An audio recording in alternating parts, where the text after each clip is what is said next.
Jack आखिरकार एक गुफा में गया और वहां उसने 100 भाग्यवानी ड्रोन का तुतना देखा, लेकिन उसे यह नहीं पता था कि यह सब कुछ एक दूर से आए मिस्टीरियस इंसान देख रहा था। जैक जब गुफा में गया तो उसने देखा कि यह एक चाल थी। जैसे ही वो भागने लगा, रस्सी अचानक टूट गई। खुशकिस्मती से उसने अभी जो 174 ड्रोन रिपेयर किया था वो वक्त पर वहां पहुंचा। ड्रोन की आग काफी जोरदार थी और उसकी सुपर स्पीड मोबिलिटी के साथ उसने तुरंत सभी दुश्मनों को मार दिया। जैक अब सुरक्षित था। जब वो जाने लगा तो उसने एक किताब भी अपने साथ उठाई, लेकिन उसकी प्यारी गाड़ी गायब थी।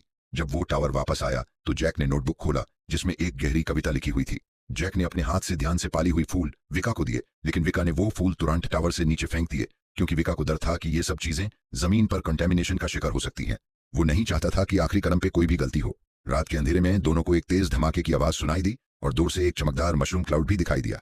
अगली सुबह जैक ने दुर्घटना के स्थल पर पहुंचकर देखा कि यह एक वाटर पावर प्लेटफॉर्म का एक्सप्लोजन था। ये एक्सप्लोजन अंदर के 6 गैलन न्यूक्लियर रिएक्शन के कारण हुआ था। जैक ने यह अंदाजा लगाया कि शायद एलियन ने फ्यूल बैटरी चुरा ली थी, फिर उसे वेपन बनाकर रिएक्शन पाइल में डाल दिया, जिसकी वजह से वाटर पावर प्लेटफॉर्म का एक्सप्लोजन हुआ। इसी दौरान जैक ने 27वीं एरिया में एक अनजाने सिग्नल का पता लगाया और यह सिग्नल पृथ्वी के बाहर भेजा जा रहा था। सच्चाई जानने के लिए जैक एम्पायर बिल्डिंग के रुइनस में गया और सिग्नल डिवाइस वहां था। विका ने एनालिसिस करके देखा कि सिग्नल का कोड एक कोऑर्डिनेट था।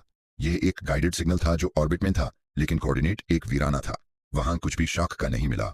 जैक ने तुरंत नेटवर्क को कट किया और फिर एक ऑफलाइन सिचुएशन में वो एक आउटडोर पैराडाइज में गया जो रेडिएशन जोन से दूर था। वो जहां गया वो एक सीक्रेट बेस था जो उसने लेके के किनारे बनाया था।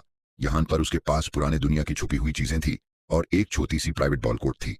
वो अपने इस खूबसूरत घर को छोड़ना नहीं चाहता था और इस ब्लू प्लेनेट को भी नहीं छोड़ पाता था। वो शांति से घास पर लेते हुए पृथ्वी माँ के गोद को महसूस कर रहा था, लेकिन इसी वक्त आसमान से एक भरी आवाज सुनाई दी, सब्सक्राइब फॉर नेक्स्ट पार्ट।